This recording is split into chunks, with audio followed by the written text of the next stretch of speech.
আসসালামু আলাইকুম, কেমন আছেন সবাই? আজকে বিরিয়ানি পাকাবো, ওই জন্য বিরিয়ানির মশলাটা নিয়ে নিলাম। এই তো সব রকম মশলা, দারচিনি, এলাচ, লবঙ্গ, গোলমরিচ, তেজপাতা, একটু স্টার মশলা বিরিয়ানির, জয়ফল, জয়ত্রী, এগুলো একটু টেলে নেওয়ার, জিরা, আস্ত জিরা টেলে নেওয়ার পর ঠান্ডার পর ব্লেন্ডার করবো। আর এই তো এখানে করা শেষ, এখানে তেল দিয়ে দিছি আর পেঁয়াজ আর কাঁচামরিচের পেস্ট দিয়ে দিলাম। আর এই যে আদা রসুন জিরা বাটা একবারে দিয়ে একটু তেলের মধ্যে কষিয়ে নিচ্ছি। আর এদিকে চিকেনটা কিন্তু শুধু শুধু ভেজে নিচ্ছি, রোস্টের মতো, চিকেনের টুকরা করে রোস্টের মতো ভেজে নিচ্ছি।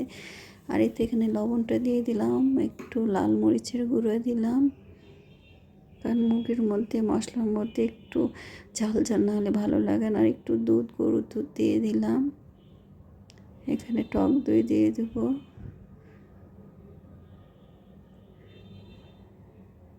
এই যে টক দইটাও দিয়ে দিলাম, দিয়ে কষিয়ে নেব। আর এই তো মশলা করে রাখছি ব্লেন্ডার, সেই মশলাটা দিয়ে দিলাম। এটা বিরিয়ানির মশলা, এটা যে কোনো মাংস তো দিয়ে খাওয়া যায়। এই তো মশলাটা দিয়ে দিলাম পরিমাণ মতন, কারণ বেশি দিলে ভালো লাগবে না, গন্ধ বেশি লাগবে। তো কষায় নিব। আর এই যে চিকেনটা ভেজে রাখছিলাম মুরগিটা, সেটা দিয়ে দিলাম। দেওয়ার পর একটু নেড়ে চেড়ে কষিয়ে নেব। আর মাংসটা না কষালে মাংসটা খেতে ভালো লাগে না। যতক্ষণ তেল উঠবে না ততক্ষণ জাল দিব। আর যেহেতু মাংসের পানি আছে আর মশলার পানি আছে, এটাতে রান্না হয়ে যাবে। আর টক দই দেওয়াতে বেশিক্ষণ লাগবেও না রান্না করতে। আর এদিকে চালটা ভেজে নেব। পোলাওয়ের চাল 2 কেজি ধুয়ে রেখে দিচ্ছি। আর এই তো তেল দিয়ে দিলাম, দিয়ে চালটা শুধু ভেজে নেব। মশলা দিয়ে দিলাম, লবঙ্গ, গোলমরিচ, তেজপাতা, দারচিনি, সাদা এলাচ, কালো ফল দিয়ে যে চালটা একটু ভেজে নেব। আর পোলায় আমি লবঙ্গ আর গোলমরিচটা একটু দিই, কারণ ঝাল ঝাল হয়, তাহলে ভালো লাগে। এই তো চালটা ভালো করে ভেজে নিচ্ছি। তারপরে গরম পানি দিয়ে দিলাম। আর একটু গুঁড়ো দুধ দিলাম, লবণ দিলাম, আস্ত কাঁচামরিচ দিয়ে দিলাম, আর একটু চিনি দিলাম।